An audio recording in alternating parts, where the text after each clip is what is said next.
It is time to get into resource management. So the first process, as usual, is we're going to plan our resource management. So again, need the project charter because we're planning the big overall resource management.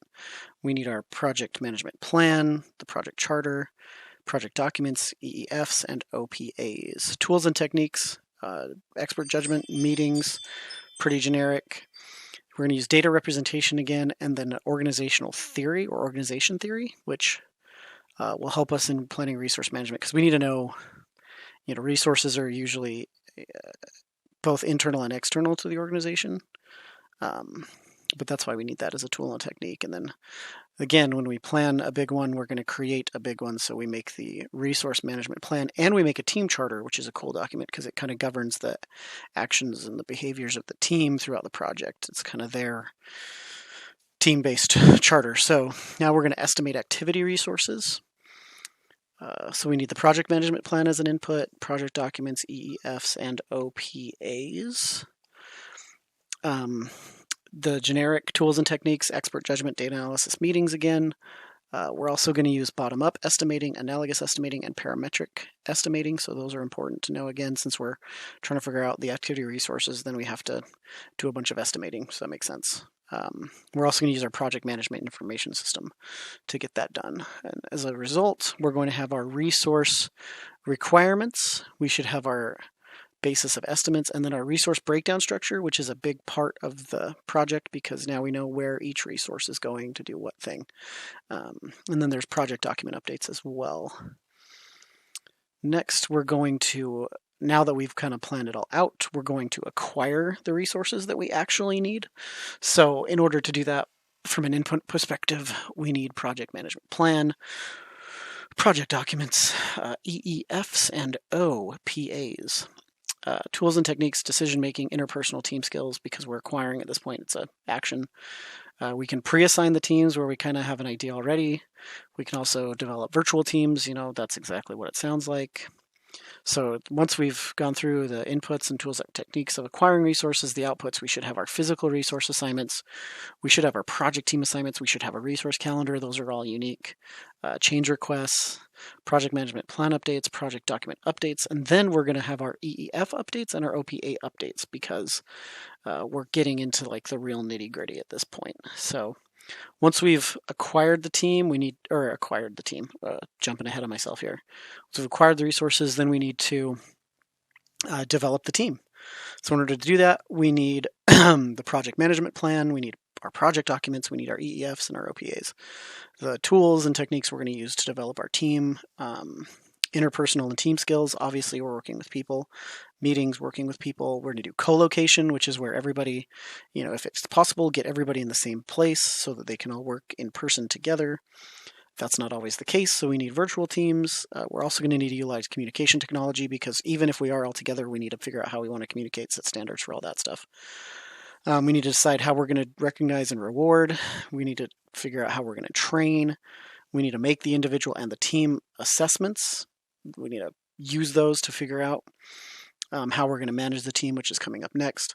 So using all these, developing the team, now our outputs, we're going to have our team performance assessments. Team performance assessments, which is kind of makes sense since that's what we've been doing as we've been developing the team. That'll require change requests as an output, project management plan updates, project document updates, EEF updates, and OPA updates.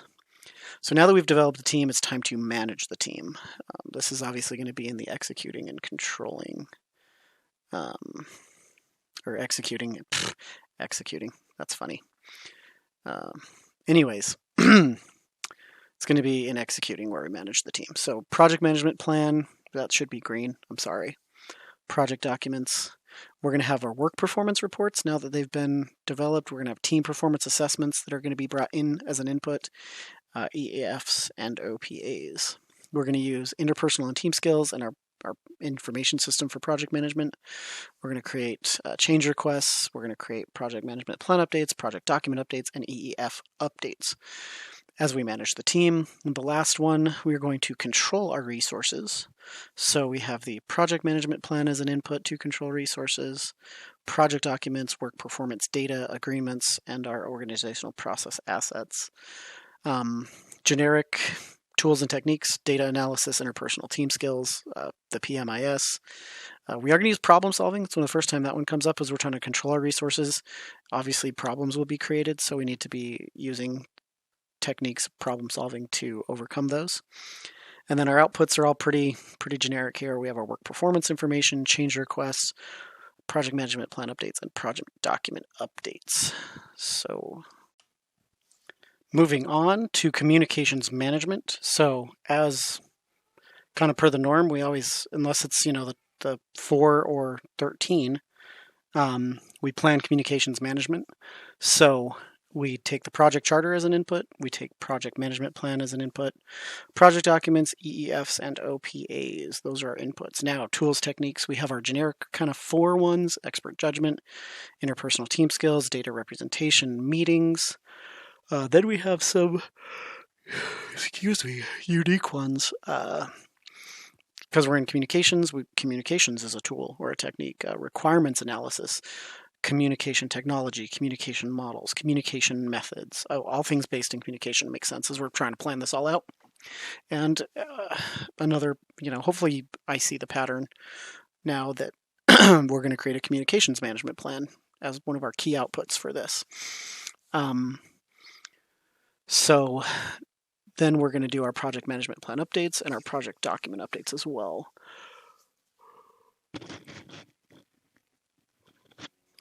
We're going to manage communications next. So we're going to use our project management plan, project documents, work performance reports, EEFs, OPAs. Those are all inputs.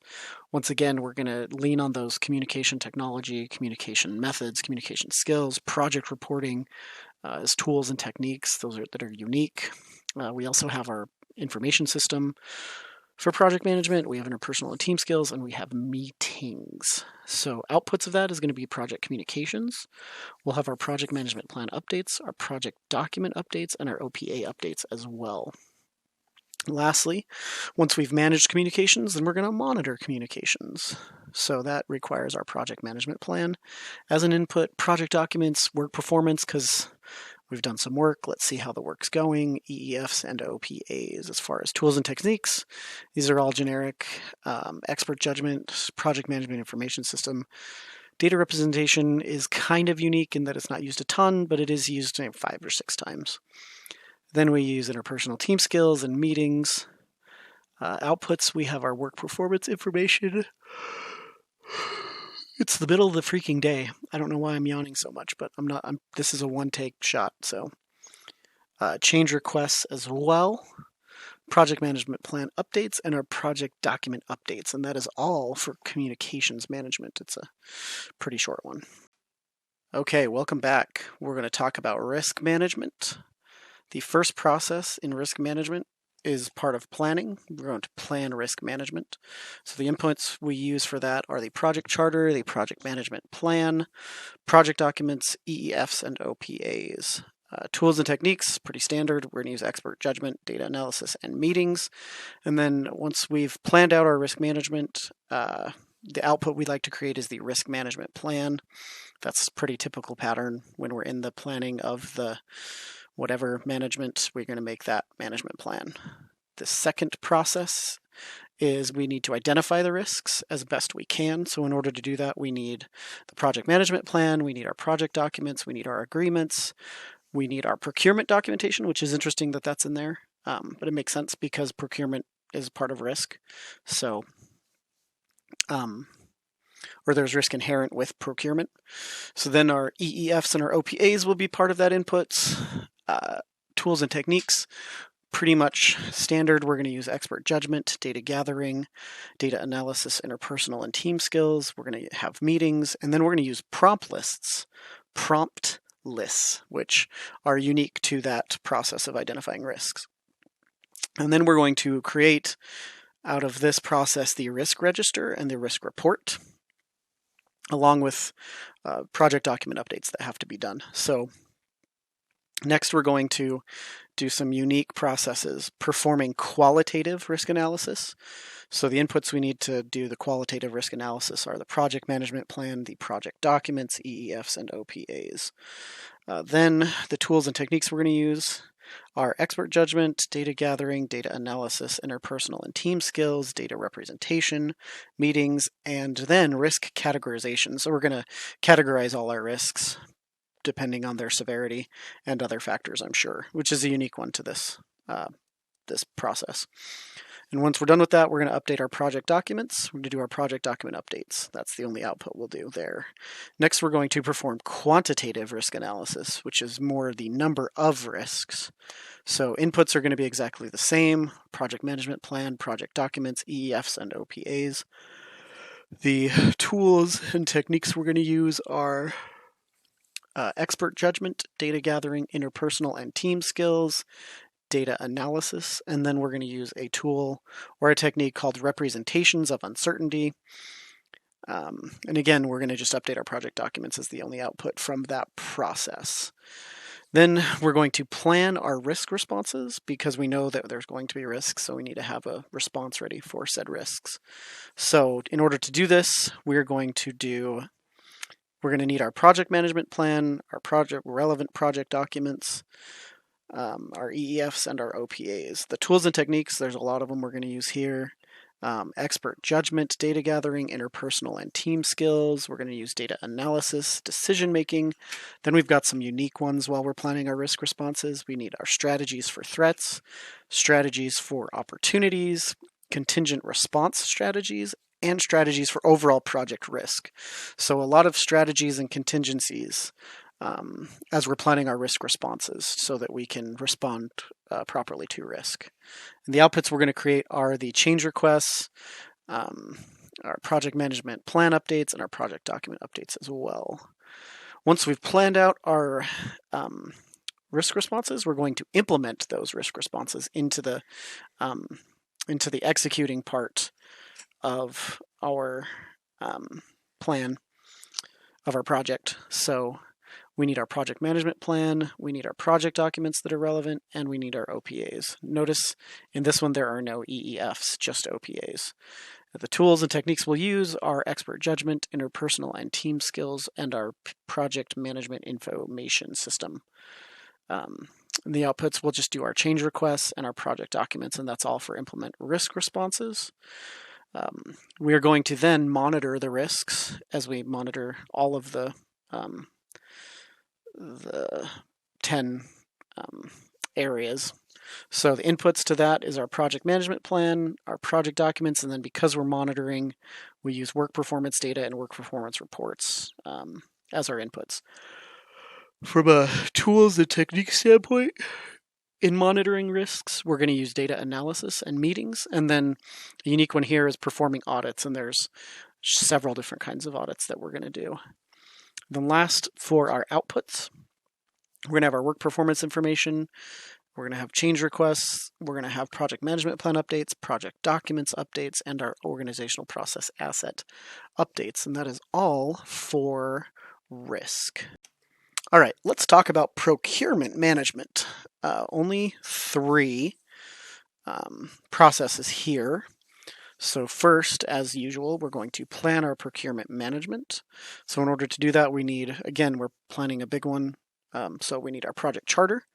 We need our business documents that are relevant, our project management plan, our project documents, business documents, EEFs, and OPAs. Tools and techniques for the planning of procurement management, expert judgment, data analysis, data gathering, meetings. Then we have our source selection analysis because we're going to be doing something in the next process. So we need kind of we're going to figure out how we're going to do that. And then there's some really big ones that come out of this process. The biggest one is the procurement management plan. We also need to have created an output that's a procurement strategy. We're going to need bid documentations or bid documents. We're going to need our procurement statement of work. We're going to need source selection criteria. We're going to need make or buy decisions. We're going to need our independent cost estimates. We're going to need change requests, project document updates, and OPA updates. I think that's one of the biggest outputs from any of these, that planned procurement management. Once we've planned all that out, we've created all those outputs, then we're going to actually conduct these procurements. So in order to do that, we need an input of our project management plan, project documents. We need our procurement documentation that we created kind of in the last process. We need our seller proposals, which is also part of kind of the last process. The tools and techniques we're going to use while we conduct our procurements is expert judgment, data analysis, interpersonal, and team skills. Those are our kind of general ones. Unique to this is advertising. I believe it's the only time we use advertising. And then we also might have a bidder conference depending on how big of a scope the work is. If we need a lot of work done and we're going to contract it out, then we're going to need to hold some conferences with bidders to get that work procured. Once we've done these tools and techniques to finalize our conducting procurements, we need to create the following outputs. We need our selected sellers. We need our agreements. That's going to create some change requests, and then we're going to update our project management plan updates. We're going to do our project documents updates and our organizational process updates. Lastly, we're going to control our procurements. So nothing in here is too unique, or I forgot to color code it. So it's going to be just black and white. But the project management plan is a key input, project documents, agreements, procurement documentation, kind of created from the last one, approved change requests, work performance data, EEFs, and OPAs. Those are the key inputs to controlling procurements. Tools and techniques, we're going to use expert judgment, claims administration. That is definitely a unique one. Data analysis, inspection, and audits, also unique ones. So those are definitely unique to the control procurements, tools and techniques. The outputs, we're going to have our closed procurements, so we should be done with procurements as we finish controlling them. We should have a bunch of work performance information. We should have procurement documentation updates. We need to update all that. Change requests, project management plan updates, and our project document updates as well, which is going to lead us to our final knowledge area chapter. All right, PMBOK Chapter 13, Stakeholder Engagement, the final area that we need to talk about. So first thing we do in stakeholder engagement is the first process. We're going to identify the stakeholders for the project. So in order to do that, we need the project charter, we need our business documents, we need the project management plan, we need other relevant project documents. We need agreements that have been made, EEFs, and OPAs. The tools and techniques we're going to use to identify stakeholders is expert judgment, data gathering, data analysis, data representation and meetings. And then finally the output, we're going to create the stakeholder register, which this is different because we're not planning stakeholder engagement yet. We're just identifying the stakeholders. So we need our stakeholder register to be created. That's a big one. Then we'll have our change requests, project management plan updates, and our project documents updates as well. Once we've identified the stakeholders, then we need to plan our stakeholder engagement. As always in planning, we bring the project charter to the table. We bring the project management plan to the table. We bring our project documents, our agreements, our EEFs, and our OPAs. The tools and techniques while we're planning our stakeholder engagement are expert judgment, data gathering, data analysis, meetings. We also are going to use decision making and data representation. And then the one output from this process is, of course, the stakeholder engagement plan. Next, we are going to manage our stakeholder engagement. So in order to manage our stakeholder engagement, we need the project management plan, we need project documents, we need our enterprise environmental factors, and our organizational process assets. Just a reminder if you forgot what EEF and OPA stood for. Tools and techniques to manage our stakeholder engagement, expert judgment, interpersonal and team skills, and meetings. Then we have to use communication skills and ground rules as part of our stakeholder engagement, you have those ground rules are super duper important. The output's pretty basic. We're going to have change requests, project management plan updates, and project document updates. And finally, we are going to monitor our stakeholder engagement. This process really goes throughout the entire DLEO. So project is probably a better word than DLEO. Probably, definitely. So inputs, we're going to use the project management plan, project documents. Since we're monitoring, we're going to have work performance data, our EEFs and our OPAs. Once again, in monitoring stakeholder engagement, the tools and techniques, data analysis, decision making, data representation, communication skills, and interpersonal and team skills. We're also going to use meetings, and then the output from that will be work performance information, change requests, project management plan updates, and project document updates. That is the last piece of this video. But I think my next one is going to be something a little more exciting. Not really, but what I was thinking is I was going to go through all of the processes and define them and then do their key benefit according to PMBOK. So that is a sneak peek, and oh my goodness. Wow.